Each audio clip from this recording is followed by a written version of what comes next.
Hey Feds, welcome. We are going today to talk about the changes that are coming up. Those changes actually may or may not come up. We don't know yet, but it's important to take a look at and just follow in the news. Now, we're going to go bit by bit around this, and some of these things are not good at all. Some of them aren't going to make a big difference, but they're blown up to be, oh my goodness, this is going to happen. Well, let's figure this out. First off, one of the changes that they're looking at making, that Congress is making with the new budget and everything, is taking your high 3 to a high 5. Instead of the highest 3 consecutive years of earnings, it's the highest 5 consecutive years of earnings. And a lot of people are freaking out about that. But if you run the numbers, the difference between the high 3 and the high 5 isn't that much. Yeah, it makes a difference, but not that. It's typical, and I'll say typically it's not that much of a difference to where you need to be freaking out.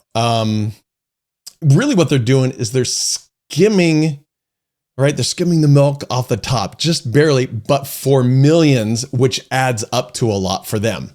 So for them, it makes a big impact. For each individual person who retires, it typically doesn't make that big of a difference. Another thing that they're doing is taking, FERS Ray, for example, how they changed it from contributing 0.8%, and those who were hired 2013 and 2014 and beyond pay more into the program, where they're looking at making it so that all FERS employees contribute 4.4% rather than the 0.8. So whereas you're paying 0.8 into the program, they're looking at jumping you up to 4.4 where everyone else was at. That means that you're paying more into the program, and the amount of money that you would get in your paycheck isn't as much. That's not even the bad part. The bad part is that when you retire, you're not going to get any more. Just because you pay more into the program doesn't mean you're going to get any more out. So yeah, it's just going to be more expensive for you.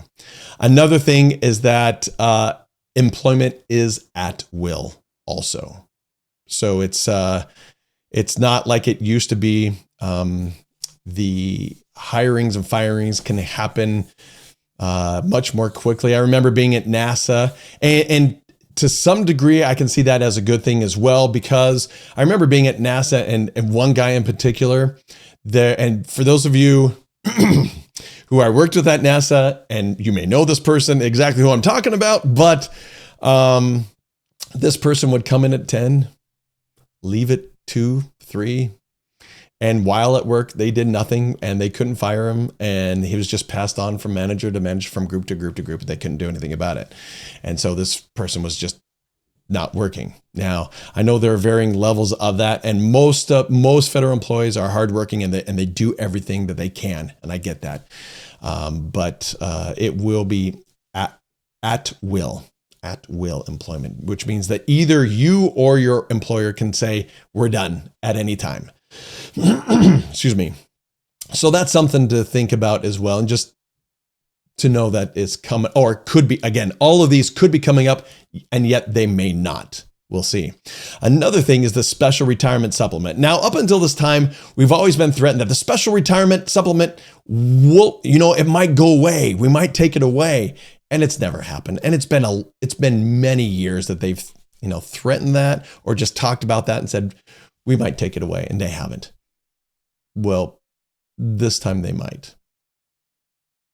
And I remember doing one workshop where I said, you know what, I still don't think it'll happen. But then I looked more into it and realized actually they may actually do it this time. They may take away the special retirement supplement, which is extra money that you could get after you retire, if you're eligible. There are certain conditions you have to meet, and I won't get into that right now, but they may take that away as well. And it's just extra free money to you. Another thing is Social Security. As of April 14th, 2025. So I'm making this video 9 days later on the 23rd. But on April 14th, the Social Security changed things so that if you want to go create a My SSA account, then you have to go in person to an office and prove, here's my license, prove who you are. Then they create the account for you, and then you can see your Social Security and make sure there wasn't any fraud on it, et cetera, et cetera. Make sure that your years of earnings are all correct. Great. Up until that point, if you have already created your account, then you're good to go. But if you haven't created your account yet, then you're going to need to go to an office, because what they were finding is that 60% of the calls that were coming in, and this is a stat I heard, I don't know if it's true, but this is what I've heard, 60% of the calls that were coming in were fraud calls. Yeah. So they're making you go in person now to say, yes, it is actually me. Another thing, medical benefits. With medical benefits, they're looking at going to a voucher system. Right now, the way it works is you get your plan and you pay 28%, they pay 72%. And that's on average, right? But they pay a huge part of it. By going to a voucher system, and I looked into it, and I'm not quite sure how the voucher system operates. I couldn't figure that out, but what I did find out were the implications of it is that if they go to a voucher system, then they pay less and less and less of your healthcare. Over time, it'll go down to below 50%. Instead of paying 72%, they'll pay less than 50%, which puts a big cramp on your planning for retirement, because if you assume that the government's going to be paying this much, but then they start paying less and less, and you have to pay more and more and more, you can see where that goes, right? All right. Then the last thing I'll bring up is the TSP. This one will happen.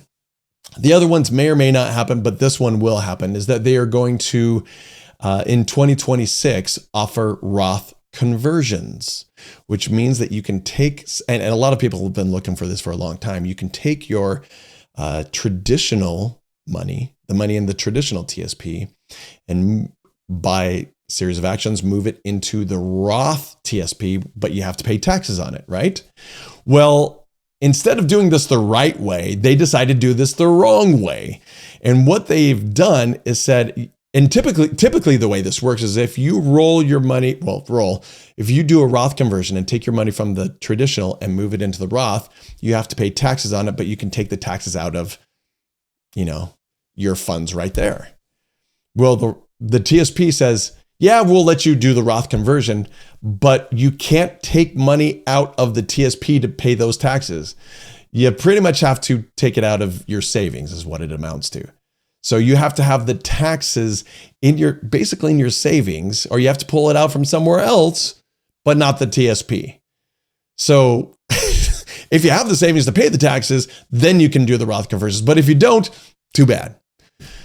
It's another way that they did it, and they just did it in the most annoying way possible. But it's available to you in 2020, starting in 2026. So those other things that I told you, except for the Roth conversion, those may or may not happen. We won't know until the last hour, until President Trump signs it. Then we read it and say, okay, what did they include? What did they not include? Are people grandfathered into it, or are they not? What does that look like? For how long? Because they've promised you all these things, and now they're going to change it up on you. I know they're going to be thinking about, okay, should we grandfather this portion, but not that portion? A lot of different things there. But overall, you want to keep up to date on these things in the news. And as things roll out, we'll of course come back here and we will say, yes, this is the way it works, or no, it changed and this is how it works now. And here are the implications of it as well. So keep watching the videos, learn as much as you can, keep reading the news, and learn what might happen. Just keep up to date on it. There you go. We'll see you next time.